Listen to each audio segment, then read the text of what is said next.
നമ്മളിൽ മിക്ക ആളുകൾക്കും ജീവിതത്തിൽ ഒരിക്കലെങ്കിലും ഒരു വിചിത്രമായ അനുഭവം ഉണ്ടായിട്ടുണ്ടാവും. ഒരു പുതിയ സ്ഥലത്ത് നിൽക്കുമ്പോൾ, ഒരു പുതിയ ആളോട് സംസാരിക്കുമ്പോൾ, അല്ലെങ്കിൽ ഒരു സാധാരണ നിമിഷത്തിനിടയിൽ പോലും പെട്ടെന്ന് മനസ്സിലൊരു ചിന്ത വരും.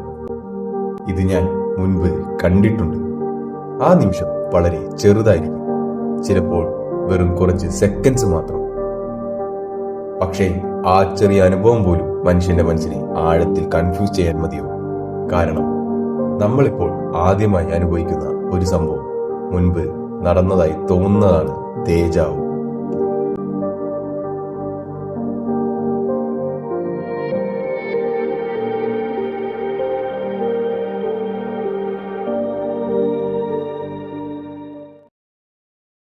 എന്താണ് ദേജാവു?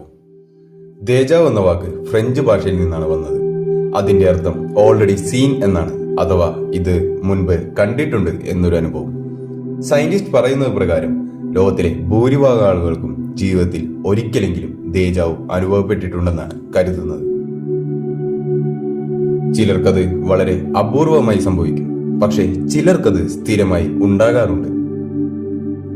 അത് സംഭവിക്കുമ്പോൾ നമ്മുടെ ബ്രെയിൻ ഒരു നിമിഷത്തേക്ക് റിയാലിറ്റിയെ സംശയിക്കാൻ തുടങ്ങും.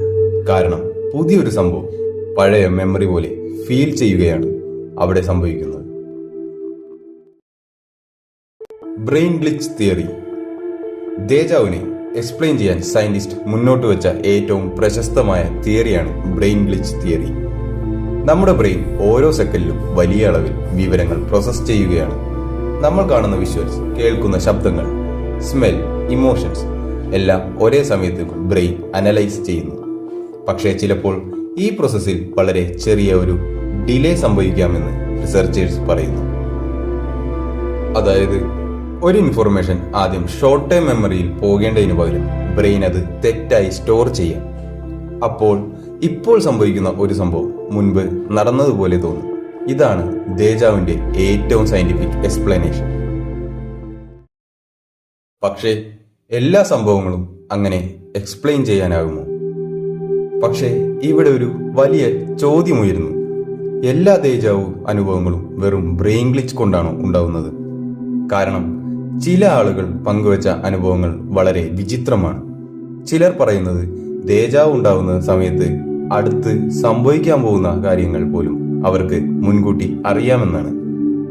ഒരു വ്യക്തി എന്ത് പറയാൻ പോകുന്നു, അല്ലെങ്കിൽ അടുത്തത് എന്ത് സംഭവിക്കും, അത് സംഭവിക്കുന്നതിന് മുൻപ് തന്നെ അവർക്ക് അത് പരിചിതമായി തോന്നും. ഇത് വെറും കോയിൻസിഡൻസ് ആണോ?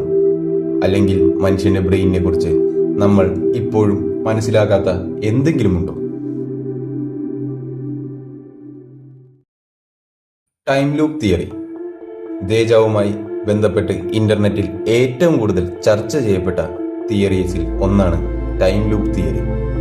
ഈ തിയറി പ്രകാരം സമയം നമ്മൾ കരുതുന്നത് പോലെ നേരെ മുന്നോട്ട് മാത്രം പോകുന്ന ഒന്നല്ല. ഒരുപക്ഷെ നമ്മൾ ഒരേ ജീവിതം വീണ്ടും വീണ്ടും ജീവിക്കുന്നതായിരിക്കാം. Same moments, same decisions, same mistakes വീണ്ടും വീണ്ടും റിപ്പീറ്റ് ചെയ്യപ്പെടുന്ന ഒരു ലൂപ്പ് പോലെ. പക്ഷേ ഓരോ റിപ്പീറ്റേഷന് ശേഷം നമ്മുടെ മെമ്മറി റീസെറ്റ് ആകും.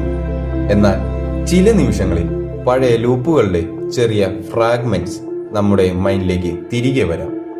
അതായിരിക്കും ദേജാവുമായി ഫീൽ ചെയ്യുന്നത് എന്ന് ചിലർ വിശ്വസിക്കുന്നു. Parallel universe theory. മറ്റൊരു ഡിസ്റ്റർബിംഗ് തിയറിയാണ് പാരലൽ യൂണിവേഴ്സ് തിയറി. ഈ തിയറി പ്രകാരം നമ്മൾ ജീവിക്കുന്ന ഈ റിയാലിറ്റി മാത്രമല്ല യൂണിവേഴ്സിലുള്ളത്. നമ്മളുടേതുപോലുള്ള അനേകം റിയാലിറ്റീസ് ഉണ്ടാകും. അവിടെയൊക്കെ നമ്മളുടേതുപോലെ മറ്റൊരു വേർഷൻ ജീവിക്കുന്നുണ്ടാകാം. ഒരു റിയാലിറ്റിയിൽ നിങ്ങളെടുത്ത തീരുമാനം മറ്റൊരു റിയാലിറ്റിയിൽ വ്യത്യസ്തമായിരിക്കും. പക്ഷേ ചില റെയർ മൊമെന്റ്സിൽ ഈ റിയാലിറ്റീസ് തമ്മിൽ ഓവർലാപ്പ് ചെയ്യാം എന്ന് ചില തിയറീസ് വിശ്വസിക്കുന്നു. അപ്പോൾ മറ്റൊരു വെർഷൻ അനുഭവിച്ച ഒരു സംഭവം നിങ്ങളുടെ മൈൻഡിലേക്ക് ഒരു ഫെമിലിയർ ഫീലിംഗ് ആയി വരാം. അത് ദേജാവു പോലെ അനുഭവപ്പെടും. സയൻസ് ഇന്നും ദേജാവിന് ഒരു ഫൈനൽ ആൻസർ കണ്ടെത്തിയിട്ടില്ല. അതൊരു സിമ്പിൾ ബ്രെയിൻ ഗ്ലിച്ച് ആവാം, അല്ലെങ്കിൽ മെമ്മറി കൺഫ്യൂഷൻ. പക്ഷേ ടൈം ലൂപ്പ്, പാരലൽ യൂണിവേഴ്സ് പോലുള്ള തിയറികൾ മനുഷ്യരെ ഇന്നും ഫാസിനേറ്റ് ചെയ്യുകയാണ്.